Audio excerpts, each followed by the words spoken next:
heart of Gaza, a land ravaged by relentless war and a blockade that has lasted for decades, there exists a fragile thread for survival. That thread is UNRWA.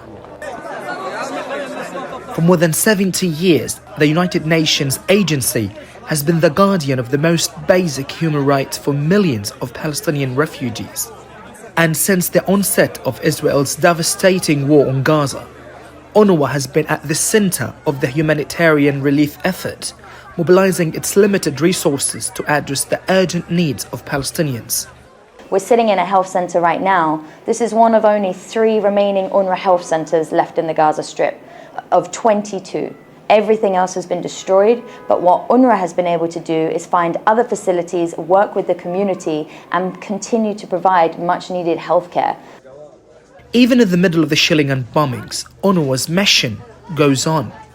Malnutrition among children here has nearly doubled, while vital medical aid remains stuck at Gaza's closed borders. Yet, UNRWA is fighting to maintain its presence. Israeli soldiers have killed or injured dozens of UN staff, including UNRWA workers, as they risked their lives to provide essential services like healthcare, education, and food to Gaza's most vulnerable. But now, the very existence of this vital agency is at risk. The Israeli parliament has voted to ban UNRWA from operating inside Israel and in the occupied territories, leaving millions of Palestinians at an even more dangerous situation. UNRWA as a structure in the lives of Palestine refugees is irreplaceable.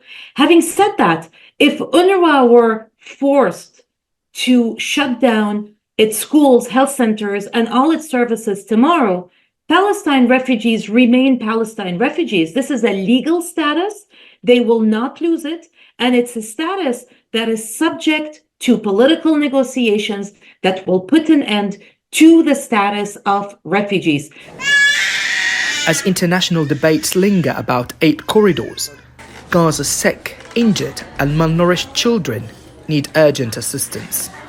Even as the number of malnutrition cases among children skyrockets and medical aid remains stuck at the border, UNRWA workers refuse to abandon their mission. But the agency is battling more than just Israel's war.